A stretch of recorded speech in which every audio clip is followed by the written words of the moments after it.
Good evening and welcome to Tucker Carlson Tonight. After nearly 50 years, the single shoddiest, most destructive Supreme Court decision in American history has finally been struck down. Roe v. Wade was overturned this morning by a 6-3 majority.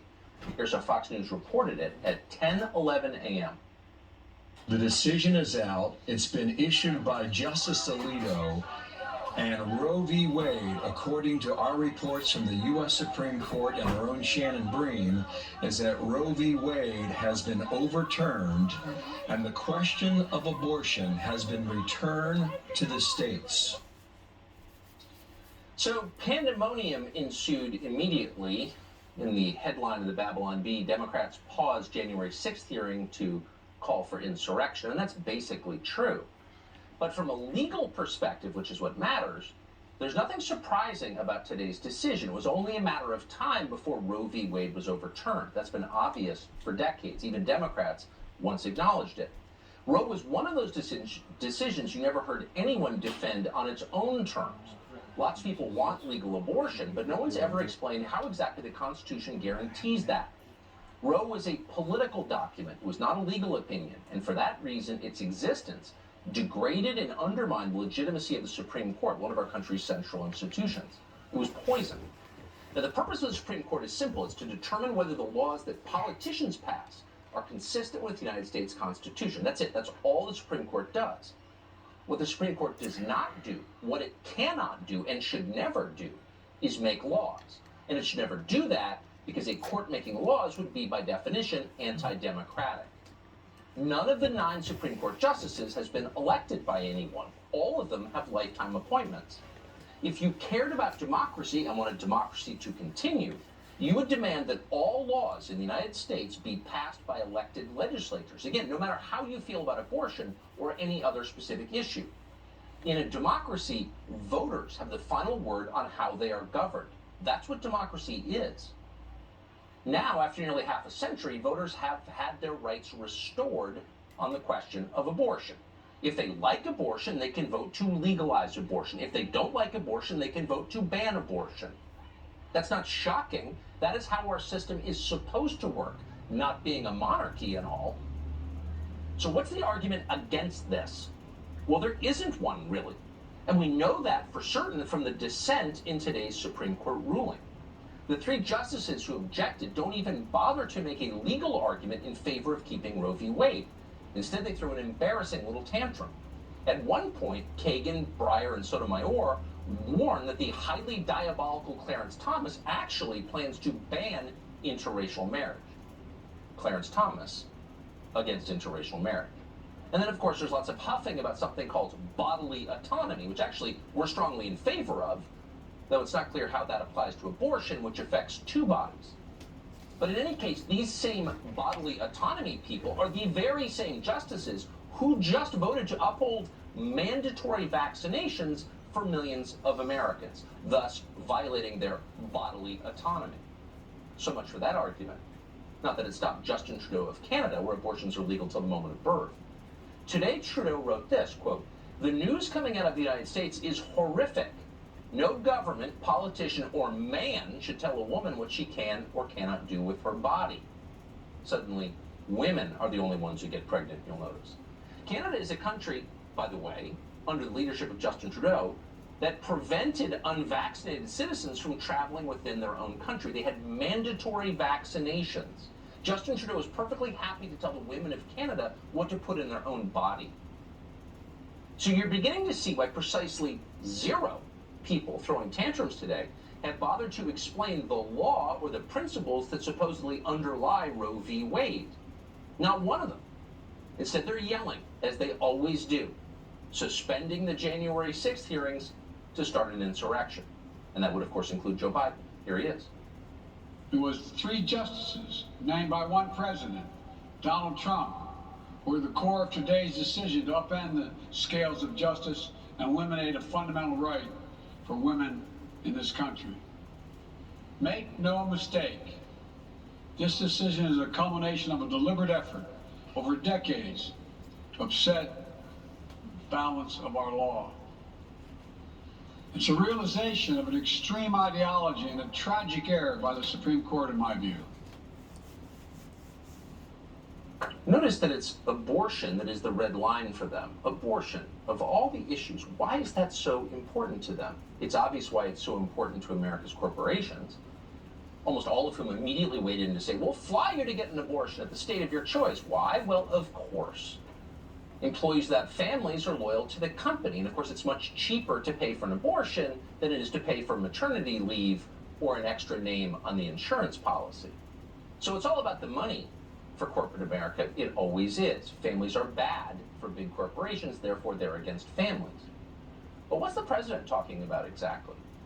What's this extreme ideology? Pro-baby? That's extreme ideology that, quote, upsets the balance of our law. What is Joe Biden talking about? This particular ruling dramatically reduces the power of unelected judges to dictate the details of the lives of millions of Americans and returns that power to voters. Voters get to decide how they want to live. That's an extreme ideology that upsets the balance of power somehow. We thought that was the whole premise of our system. We thought that was democracy.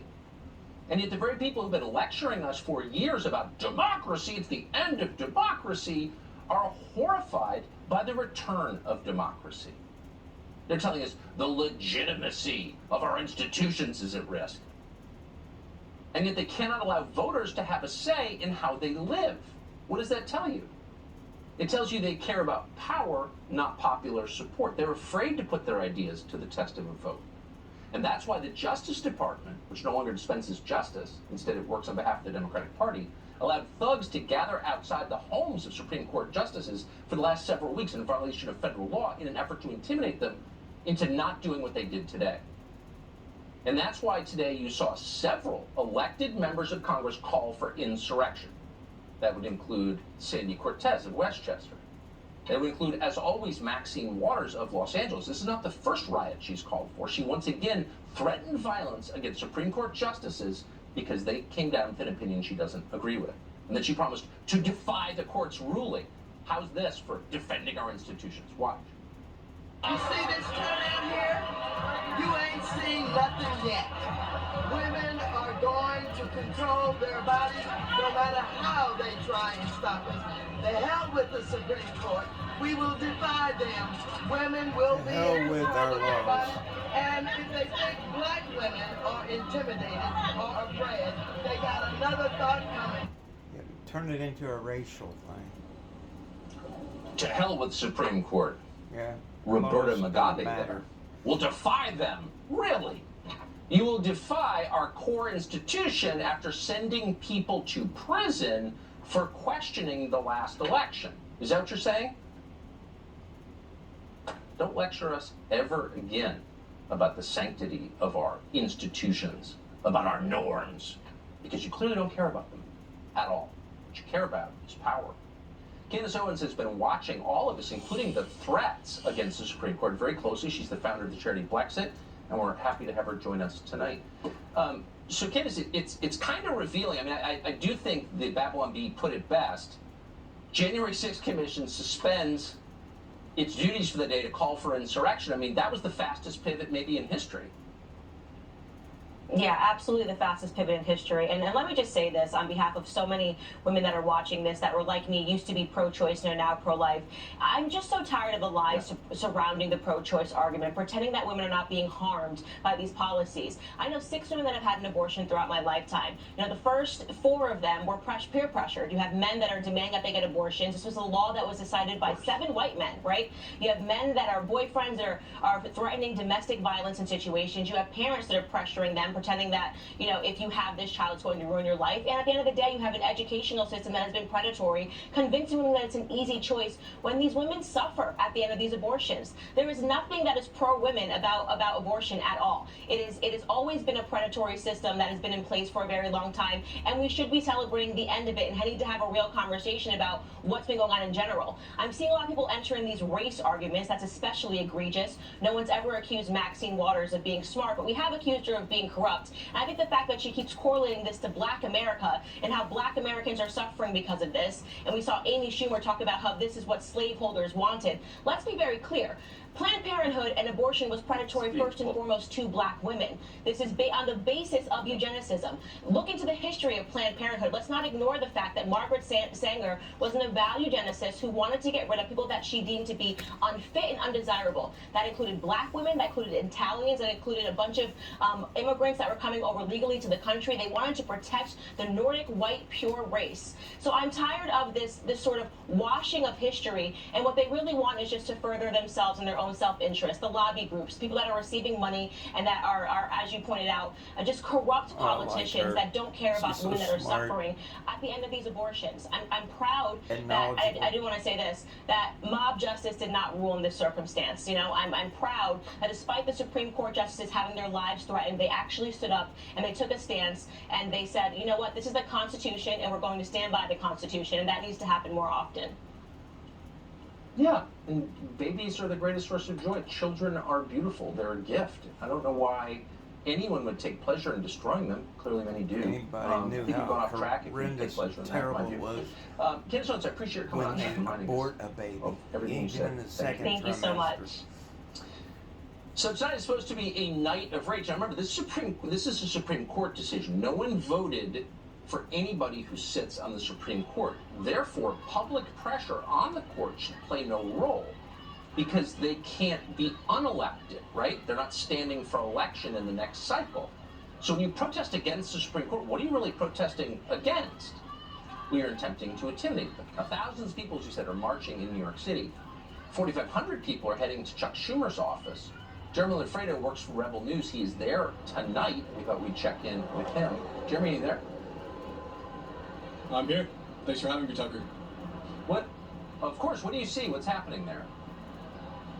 There are thousands of people here. I've seen chants and signs calling for the abolition of the Supreme Court, calling for the end of white supremacy. And I've been seeing signs that are also calling for the forced vasectomy of men as opposed to abortion for women. Doing? So it's really wild here. I mean, who? These people seem pretty organized. I mean, it seems like these signs must have, some of these signs and stickers and the coordinates, I mean, it seems like they were ready for this before it happened. Oh, yeah. Of course. Yeah, I mean, the signs were mass-produced somehow at a moment's notice. Everyone's holding the same signs. I don't know where they got them. I've asked a few people. They said, someone's handing them out.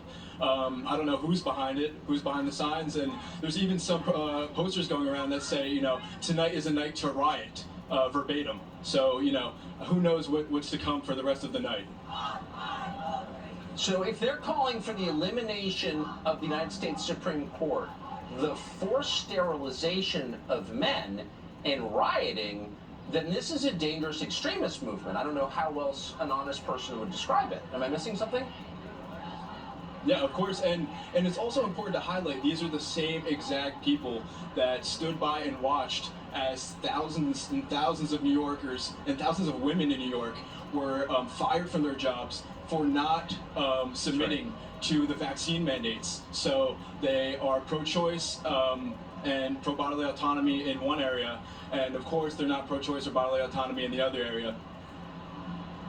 Talk about hypocrisy. And they hate democracy. The idea of voters being able to decide how they're governed is the worst possible outcome they can imagine. Jeremy, I appreciate your covering this for us tonight. Thanks so much. Thank you.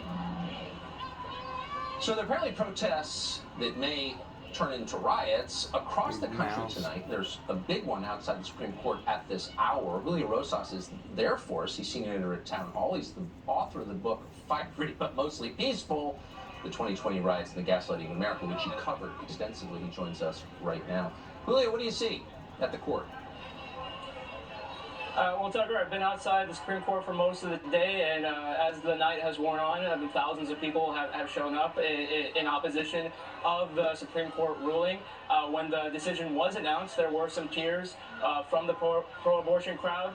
They chanted that the court was illegitimate, and there have just been more and more people showing up as time has gone on. I can say, in terms of the D.C. being prepared for any potential unrest, the Metropolitan Police Department has canceled days off for officers. They're going to be on 12-hour shifts so that they can be on standby for full mobilization should they be needed. There has been a heavy police presence from both Capitol Police, Supreme Court Police, and along with MPD. So, oftentimes, in my experience, these things don't typically get out of hand until after the sun sets, and that's about to happen in the next 30 minutes or so. So we'll just see what happens once it's finally does They want get it dark. to get out of hand so they can. Julio, Keep it I going hate till to insert election race into any day. question or generalize on the basis of race, but you're hearing so much talk about race, and this is an offense against black people, etc. Every protest I have seen today seems to be populated almost exclusively by college-educated, affluent white people, kind of the Whole Foods Soul Cycle set. Is that true of what you're seeing now? I mean, you're there. No, there certainly are a lot of white people. I've met a few college students, but there's also been some minorities. Some of the speakers have been predominantly either black or Hispanic. We had AOC out here earlier tonight calling for more people to come out into the streets. So in the time that at least here, it's been a healthy mix of races. George Soros funded. Interesting. Julio Rosas, Bet forced on tonight that. at the Supreme Court. A man who's covered many riots. Good luck tonight. So you heard Sandy Cortez is there. Does anyone doubt if this became bloody and violent that she'd be cheering it on? Of course not. She's in favor of that. In response to today's ruling, activists are continuing to threaten Supreme Court justices at their homes. A group called Ruth Sent Us, a reference to Ruth Bader Ginsburg, just posted the home That way it'll addresses teach of them 6 never to Supreme do Court something like justices this again. on Twitter. We're quoting. Tonight, the Thomases, the group wrote, meet 7 p.m. tomorrow. We start at all SCOTUS So it's 6. An intimidation for in the future. These are threats posted publicly against Supreme Court justices. The Justice Department has been on an arrest binge recently. In the last few days, they've arrested all kinds of people Why isn't associated the FBI with former doing something President about Donald this? Trump. And yet they've done nothing about this. They're refusing to do anything to stop the intimidation of our highest court. Senator Josh Hawley of Missouri joins us tonight with his reaction. Senator, this, unless I'm missing something, this seems grave to me. Yeah, this is very serious, Tucker. And look, this is really on Merrick Garland and Joe Biden. They have had literally months to tell Biden supporters, don't break the law. Don't go to the justices' homes. Quit threatening them. And what's happened? Instead, they've encouraged it. They said, oh, it's fine to protest and parade and picket at justices' homes. It's against the law. We've had an assassination attempt on a justice. Thankfully, it didn't work. I mean, he's still alive, and it didn't intimidate the court. But I can just tell you, this night of rage, which the Justice Department has known about for weeks now as a possibility, if it gets out of hand, this will be because of Joe Biden and Merrick Garland. They didn't stop the violence when they could have. They didn't tell Biden supporters want to it to stand happen. down when they should have. So it's on They them. could make a big enough thing about that, have something. Kind of to weird this is exactly use the moment for, when Biden and Merrick Garland the are telling the voters. rest of us, I'm sorry, you're going to have to give your guns up. Do you think this is a good time to turn in your guns? You know, Tucker, it's never a good time to surrender to the government when they try to take away your fundamental liberties. And that is, of course, what this administration wants. They make a lot of noise about rights that aren't in the Constitution, like abortion, but for things that are plainly there, like the Second Amendment, right there in the text. That they say, oh, let's just get rid of it. So it's a paradox for sure, but it goes to the heart of their philosophy, which is to try to control. And if you don't agree with them, then in their view, you don't have rights. Free speech, Second Amendment, no, you don't have them. They want you to do as you're told, sit down and shut up. Yeah. Well, we were born here. We're Americans. We have those rights, and we're grateful that you're helping defend them. Thank you. Senator Hawley. Josh Hawley of Missouri. So Nancy Pelosi, depending on the day, spends a lot of time throwing her Christianity in your face. It's, of course, false. She's in no sense a Christian. And after today's Supreme Court decision, Pelosi looked like she was about to pass out. She was that upset. She said the Supreme Court of the United States had, quote, eviscerated human rights. Here's part of it. There's no point in saying good morning, because it certainly is not one. This morning, the radical Supreme Court is eviscerating Americans' rights and endangering their health and safety because of Donald Trump, Mitch McConnell, and the Republican Party, their supermajority in the Supreme Court. American women today have less freedom than their mothers. With Roe and their attempt to destroy it, radical Republicans are charging ahead with their crusade to criminalize health freedom. What this means to women is such an insult. It's a slap in the face to women. There's a lot of women don't think They it's a took her slap in the sacrament face. away. Health freedom, really? That's the same Nancy Pelosi who was She forcing speaks for American all women to take an women. experimental vaccine that hurt an awful lot of them. And Nancy Pelosi applauded as their lives were destroyed, as they were fired from their jobs because they wouldn't take that experimental drug. And there she is complaining about the results of a Democratic election. Really?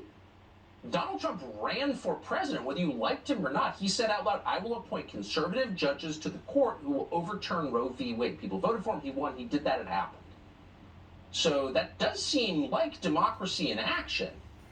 But democracy doesn't stop there. We've got another election coming up. It's the midterm, and you have to wonder what effect, if any, today's ruling will have on those races. Dana Perino Or follows this stuff riots. very carefully. She's co-anchor of America's Be Newsroom. sure Of they've been course, instructed she's to also on riot. 5 every night, our friend, and she joins us tonight to assess. Dana, thanks so much for coming on this night. How do you think this It's gonna be is likely, fired, just set. thinking ahead to November, likely to affect those elections? It's very interesting that Nancy Pelosi, when she talks about this, and same with Maxine Waters, they talk in terms of this is going to be the issue that helps us win in November. And instead of talking about the merits of the issue, they want to talk about the politics. Okay, fine. So you've done a good job, obviously, tonight of talking about the merits. Let's talk about the politics for a moment. You don't know for sure. In some ways, if you're on the Democratic side, it might help boost some fundraising that they need. But it also might figure out a way for them to keep some suburban women in their camp. But then on the other side of the ledger, if you remember the Virginia governor's race and Glenn Youngkin, Terry McAuliffe tried to make that entire campaign against Glenn Youngkin about abortion. And when the results came out, Glenn Youngkin won. And in the exit polls, when they said, what's the number one issue you care about? If it was abortion, 60% of those people voted for Youngkin. So I don't think this is the slam dunk the Democrats think it is. I do think Republicans also could have been actually depressed in their turnout if the outcome had not been what it is today. Republican activists in the grassroots has been working on this for 50 years. And the Trump appointments were critical, as were the Bush appointments, especially Alito, who wrote the opinion today. So elections definitely matter. This next one in November will matter. And I'm in particular very interested in the Hispanic women vote. Look what happened last week when you had a female Latina beat a Democrat handily. And those women are starting to change a little bit at that border. And Republicans don't have to win the entire Hispanic vote. If they just win a little bit more, it will be very hard for Democrats to win another national election. So, I mean, speaking, these are the most general possible terms, but Hispanic voters, particularly new arrivals, are far more likely to be sincere Orthodox Christians than native-born Americans, and certainly than your average Democratic voter. So how does this not help, at least potentially, among those voters? I think it certainly does, and I would imagine that when all the dust settles, I think when the Democrats sit back and look, and they'll think, wow, we might have a problem here. Now, this really could energize a lot of Democrats for a while. However, I would say this, we're 4 months away, and the number one issue facing Americans is inflation, gas prices, food prices, immigration, crime, education. All of those issues have been above. Even sometimes climate change ranks above abortion. That could change, and abortion will probably move up that ladder. But still, when you're trying to feed your family, that's going to be a number one. Yeah, have fewer children. It's not much of an inspiring message, at least from my perspective. But No, I don't I appreciate think so. your I don't analysis. think so. Thank you. No, it's not. Thank Dana you. Perino, great to see you. So as you said a minute ago, this is not a surprise. The law, and that matters because it's the Supreme Court we're talking about, the law behind the Roe v. Wade decision in 1973 was so shoddy and ridiculous, because of course abortion is not mentioned in the Constitution, not even alluded to, that a lot of people figured out a long time ago that it would at some point be overturned because it was too absurd to continue. And so a lot of states have been preparing for it. More than a dozen of them have what are called trigger laws that will take effect now that Roe v. Wade has been overturned. And a lot of them will outlaw most abortion. So eventually, roughly half the country is expected to implement significant new restrictions on abortion. And that matches public opinion polling on abortion, which is to say, a lot of people don't like abortion. If you live in New York City, you might not know any of them. But if you live in Mississippi, you know quite a few. The point is, people will get to live with the laws they want. How's that bad? Today, the state of Missouri became the very first state to ban abortion. The state's attorney general is Eric Schmidt, and we're happy to have him join us tonight. Mr. Attorney General, thanks so much for coming on. So what is the state of abortion law in Missouri now? Yeah, and Missouri became the first state after the decision, the Dobbs decision day, to effectively end abortion. And this is something that's been worked on for decades. People have preyed upon this. It's a long time coming. Thankfully, President Trump appointed 3 conservative justices that knew that the Roe decision, as Justice Alito said, the day it was issued was on a collision course with the Constitution.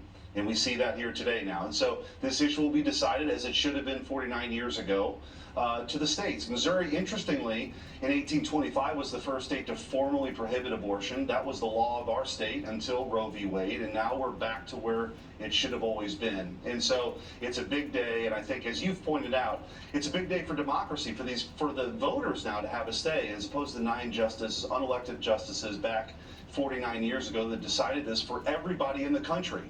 And I think what you're seeing now with this night of rage that's been talked about, the Justice Department has no interest in condemning it. They haven't done anything to stop it. You've seen an assassination attempt of a Supreme Court justice.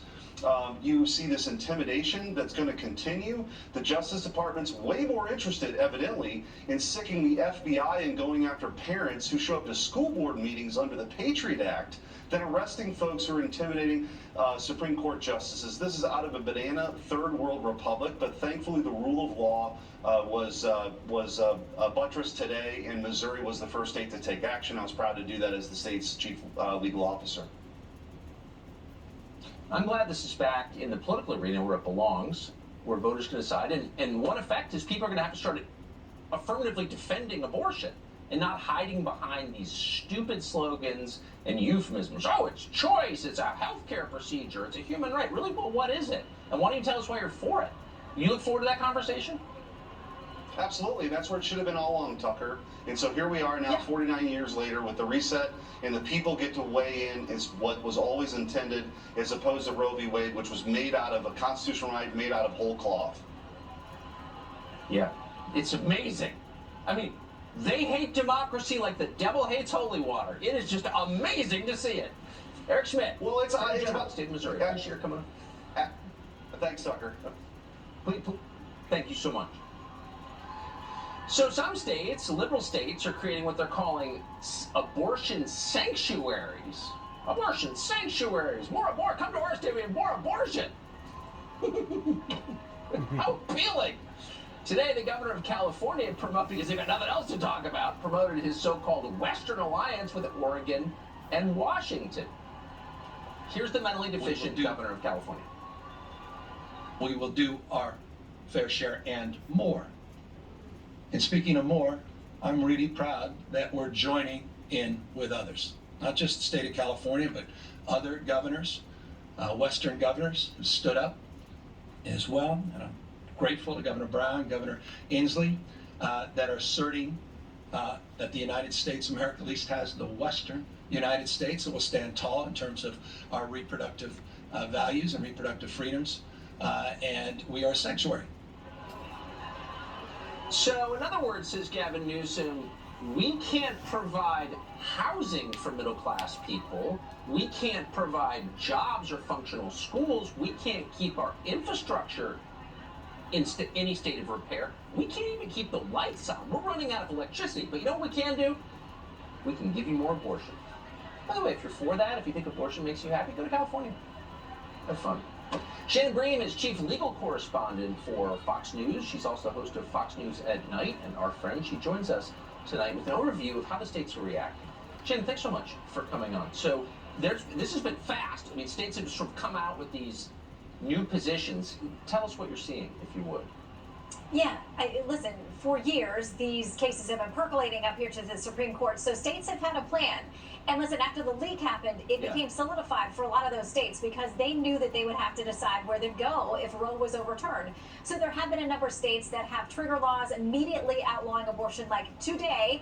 Others that say, okay, within 30 days or 90 days of whatever the date is of Roe being struck down, their restrictions would kick in. Some of them are from the beginning. Some of them are at a heartbeat. Some are at 12 or 15 weeks. So there is a smorgasbord, a patchwork among these different states. But it's fair to point out there are states on the other end that said we will go to the other direction and we will make sure that you have unfettered abortion access here. I talked to Colorado Governor Jared Polis, also out west, a few weeks ago about what they had passed. And they had kind of shied away from the characterization that it meant abortion up to birth. But when I pressed him, he could not identify any kind of limitation on abortion up to birth in Colorado. So a lot of states are going to do that as well. It's going to draw states further apart. A number of states have said, too, we're going to have some kind of social justice or reproductive justice funding so that people who want to come here from out of state travel to our states for abortions. We're going to provide that as well. And you've seen, and we'll probably talk about this, a number of companies who've said we're going to make it an employee benefit as well. So there's nothing in any of this decision today that bans you from traveling to a different state if it's got a policy that you'd like to pursue. And so abortion is not illegal nationwide. And, you know, I had a guy next to me on the airplane a couple of days ask me about this, and he thought if Roe was overturned that abortion was going to be illegal nationwide. It's not, and it's all going to depend on the state you live in. We'll have done some We're going to get people into are- the details, which we haven't done for 49 years, which I think will be really illuminating for Get a lot all of people. excited Shannon, about it and thanks for don't even covering know that what for they're us. talking about. Good to see you. You just heard Shannon say that big companies are all on board. More abortions, we'll pay for your abortion. We will give you a raise, but we'll make certain you don't have a family because we don't want that to distract you from devoting your life to us. All the loyalty goes one way. Devote your life to the big company. Don't have a family. When are people going to feel like the age of 60? Was it worth it? No kids. Citibank paid for my abortion, but I'm glad I made it to assistant VP for lending. What are they going to feel about that? Well, Democrats didn't defend the legal reasoning in Roe v. Wade today because there's no legal reasoning they can defend. So instead, they turned immediately to fear-mongering. Seen this movie before? Joe Biden warned the Supreme Court is soon going to overturn gay marriage and contraception. Ban the pill! Watch this. I've warned about how this decision risked the broader right to privacy for everyone. That's because Roe recognized the fundamental right to privacy that has served as a basis for so many more rights that we've come to take for granted, that are ingrained in the fabric of this country. The right to make the best decisions for your health. The right to use birth control, a married couple in the privacy of their bedroom, for God's sake. The right to marry the person you love. Yeah, they're going to take your condoms away. And then gay marriage. He's a liar. He's just reading the card. He has no idea. But the truth is, the majority opinion today that he was just hyperventilating about said specifically that what you just heard Biden say is not true. They addressed it explicitly, and we're quoting. Nothing in this opinion should be understood to cast doubt on precedents that do not concern abortion. Got that? So actually, this does not allow them to ban condoms or gay marriage or interracial marriage or whatever fear-mongering talking point. It's a pandemic of the unvaccinated. Whatever lie they're telling you is just that. It's a lie. It says it right in the decision. Harmeet Dillon read the decision. She's this country's premier civil rights lawyer. She's CEO of the Center for American Liberty. She joins us tonight. Harmeet, thanks a lot for coming on. I wonder, I mean, even by their standards, where you just say, like, literally whatever it takes and just lie with a straight face, how can they, this just came out today, this opinion, they've seen it, how can Biden say that? Well, Biden is, as usual, about 50 years behind the curve, and so the privacy right that he talked about in Roe v. Wade isn't even the current law. So as this opinion points out, Roe based its reasoning on this privacy right under the 1st, 4th, 5th, 9th, and 14th Amendments. But the most recent law, Casey, which refined this case, really relies on only one aspect of the Constitution, which is substantive due process under the 14th Amendment, okay? And so what they tried to do in that Casey decision is sort of wrap abortion into that jurisprudence, which includes all of those other aspects. But as this opinion points out, abortion is fundamentally different. Unlike the marriage cases, unlike these other fundamental rights cases, only abortion stops a human life. And that makes it absolutely unique in the law. And that is why a different analysis needs to apply to it. Now, of course, Justice Thomas did say in his concurring opinion that the jurisprudence that underlies these other cases under substantive due process is also deeply flawed. And you can believe both things. You can believe that people should have the right to contraception. You can believe that people should have the right to abortion. And you can believe that predicating those rights on a flawed 14th Amendment analysis is garbage jurisprudence. And so that's where it needs to go now. It needs to go back to the states. And Tucker, as your whole show has been pointing out, it's much easier for Democrats to create fear and hype and riot. It's also cheaper to make laws by pressuring a handful of justices than by passing laws in the states that the majority supports. And so this is a very sound decision, and I am not losing any sleep over losing any fundamental rights here as a basis of this decision, Tucker. Well, and by the way, Democrats said they were going to codify Roe in the Congress. They're going to pass a federal law basically restating Roe, and they couldn't even agree on what a pregnant person was. That's the reason it didn't get through. It's like, do you think they can pass a federal law codifying Roe? Why don't they try? I don't understand. Well, we know why, Tucker. As science has advanced and as people have become more enlightened about this issue and the harms of abortion, there's no majority for a abortion law like Roe. Roe itself is not even the law. But even for Casey, the majority of Americans do not believe that there should be abortion after a fetal heartbeat, after the fetus can feel pain. And that at the 15-week level of the Mississippi law, the fetus has a developed heart and eyelids and can suck her thumb. That is not something, or a fetus that most Americans believe should be subject to termination at whim. And so they cannot get that law passed. That's why they're hyperventilating and freaking out over here. Well, exactly. Attorney Dillon, great to see you tonight. Thank you. Thank you. This is a Fox News alert. Utah has triggered a new law that bans abortion except in rare circumstances. It's now officially in effect. It's been on the books for a while. We should also point out, by the way, just in point of fact, however you feel about abortion, whether you're for legal abortion or not, having children is the most profoundly rewarding act that most human beings experience. Ask anybody who has one. Doesn't mean you need to have kids, but ask anyone who has kids. Is there anything in your life more rewarding than that, more meaningful, more profound? Anyone who's trying to prevent you from doing that, probably not looking out for your happiness. Well, today, Congresswoman Ayanna Pressley called on the Biden administration to declare a public health emergency over abortion rights. We don't have enough abortion in this country. Now, that public health emergency, you should know, would have nothing to do with the children who are getting aborted. New scientific evidence shows that abortion doesn't simply kill unborn children, it also tortures them. They suffer. That's real. We know it. It's science. In May of 2013, a biologist at the University of Utah testified before Congress that, quote, there is universal agreement in the scientific community that an unborn child experiences fetal pain by at least 20 weeks old, end quote. Is there evidence that it's not true? No, it is true. More recent studies show that unborn children, in fact, feel pain even earlier than that. At 18 weeks of gestation, stress hormones dramatically rise in children where needles are used to draw their blood in utero.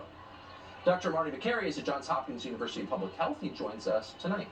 Doctor, thanks so much for coming on. It'd be interesting to kind of take the politics out of it, Roe v. Wade out of it, whether it should be legal or not out of it. Just to the science of it, we know that children in utero, fetuses, whatever you call them, the developing human being in utero feels pain, correct? That's right, Tucker. Somewhere between 15 and 20 weeks, babies will actually resist the instruments of abortion. Now, Roe is based on viability, but viability has been changing. Babies survive now at approximately the halfway point of pregnancy. At 21 and 22 weeks, babies have survived outside the womb. So ironically, we sometimes do fetal surgery on a baby inside the womb of the mother to save the baby's life, and yet at the same age, in other settings, surgical instruments are used to abort a baby. So there's a great irony, and now you can barely talk about it. I witnessed it as a medical student. I'll tell you, it doesn't matter which side you protest on around this issue. If you see the actual images of what's happening in a baby resisting an abortion, it'll weigh on your conscience.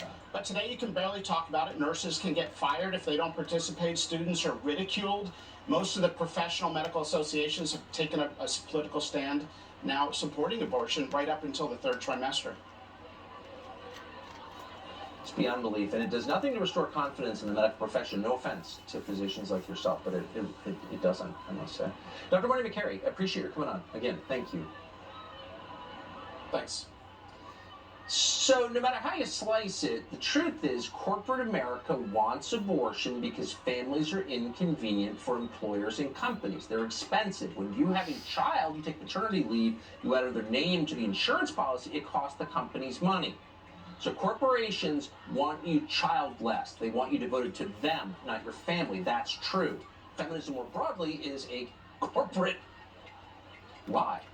And so it shouldn't surprise you that CNN, which is above all carrying water for corporate interests in this country, spent the entire day telling you how abortion is a sacred human right.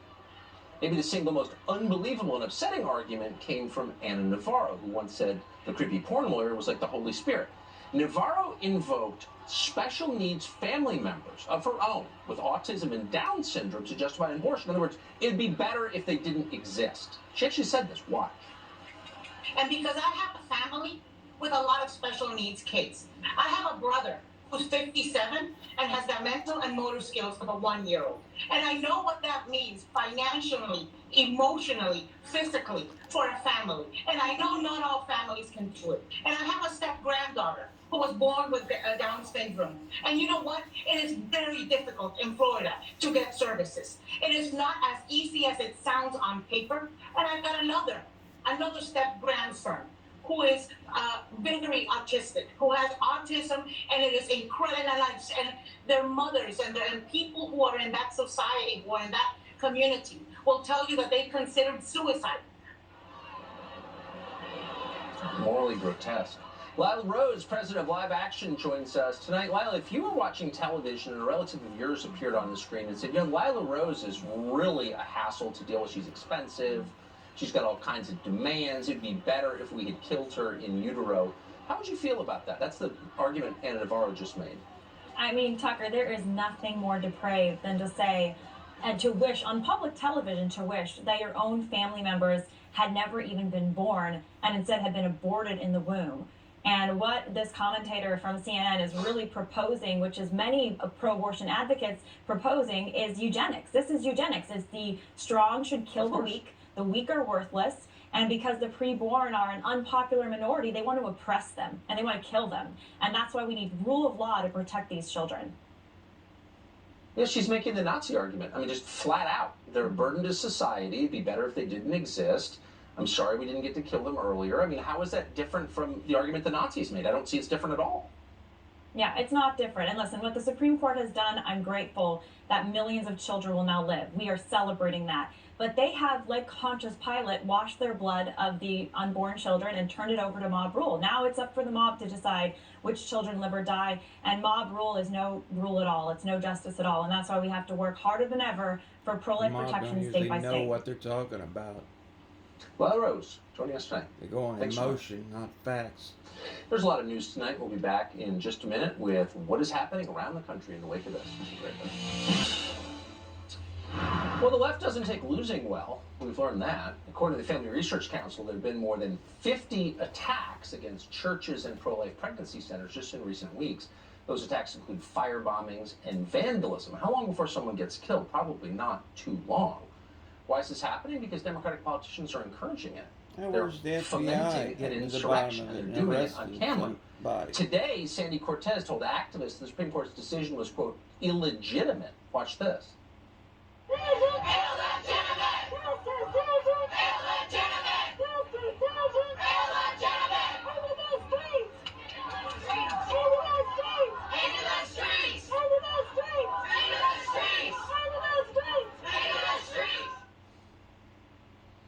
She's a clown, but people believe her. What's the message they're sending? You know what the message is. Molly Hemingway is editor-in-chief of The Federalist, one of our favorite people. Glad to see her tonight. Molly, thanks for joining us. So they went pretty fast from denouncing everyone else for insurrection to fomenting insurrection. Did you notice? The left views illegitimacy as just another way of saying that they don't like the way a decision has gone or the way an election has gone. But what you're saying there is exactly right. The thing that's so frustrating is the Department of Justice has these two standards of justice where if people on the right express frustration with anything, their entire lives are destroyed. When the left engages in decades of ongoing violence, based on this view that if they lose power, that things are illegitimate, they get away scot-free. This is a very dangerous environment, and to be escalating attacks on these pro-life centers, on churches. We also had the failed assassination attempt of Justice Kavanaugh. This is very dangerous rhetoric to be coming from someone. They're hoping they'll get it's killed. absolutely and they can horrifying, and they're change throwing the people in Supreme jail Court. for questioning the last election. It's time to stop taking them seriously. I hope we see you again soon. Molly Hemingway, always one of the best. Thank you. Thanks. So there are still protests underway at the Supreme Court at this hour. Julia Rosas is still there for us. Julia, what are you seeing? Well, Tucker, just about 5 minutes ago, a decent-sized group of Antifa activists just marched by the Supreme Court. They have since walked past the area, and there's people still with them right now. As you can see behind me, there's still people out here protesting in front of the Supreme Court. Yeah, Antifa showing up. Huh. I've said it's going to be a long night for you, Julio. And we'll be checking in with you again. Thanks, thank you. They're going to be lighting fires, of course, breaking windows and stealing. So, in the wake of Antifa showing up at the Supreme Court, that's ominous. It's easy to lose sight of the fact that today, for people who opposed Roe v. Wade, this is the culmination of 50 years of work. By the way, no one ever got rich on the pro-life side. A lot of people around the Planned Parenthood orbit have gotten rich. Nobody on the pro-life side has gotten rich. They get derision. They're doing it for the right reasons. Marjorie Dannenfelser's been doing it for a long time. She's the president of Susan B. Anthony Pro-Life America. She joins us tonight. Thanks, Tucker. So, Marjorie, first, congratulations. I mean, you have been working in a pretty thankless job for a very long time, and now Roe v. Wade has been struck down. What was your gut reaction when this happened? Well, it was incredible joy. Everything that's propelled us over all these years is to celebrate our victories and then launch into the next task. I mean, that's just how it works. You have to see what the next task is. So already today, we're all about winning midterms. We're all about making sure that states and governors know what to do. They already mostly know what to do, but making sure they get the support that they need politically, legislatively, spiritually, in all ways, and also making sure that we're planning to meet the needs of women who don't want that choice to abort, who don't want to see their children usurped from them, torn from limb. They have a heart, as a mother does, and they want help bringing their children into the world, but they need help that abortion doesn't give them. And addressing the whole woman is part of what we do. It's been a big day and a beautiful day, and we have a great job ahead of us. Well, I'm so glad you said that. I mean, there are so many women who get pregnant, don't want to be pregnant, they're not in a place where they can raise the child, but they don't want to kill the child. They love the child, they just can't be a mom right then. And you have done so much to help women in that position. Why would anybody firebomb or vandalize a center that wants to help pregnant women? Because they're not pro-choice. It is such an ideological commitment to the institution of abortion over the real needs of women. This is what divided the feminist movement in the late 60s, that they were all for all the privileges that women should have in the workplace, otherwise, but there was a group of women who were, of course, against abortion. They saw this as the exploitation of women. You don't divide women from their children, but it really divided the feminist movement. The abortion-centered feminist won. Took it away from the beginning of feminism, where Susan B. Anthony and her compatriots knew that this would damage women.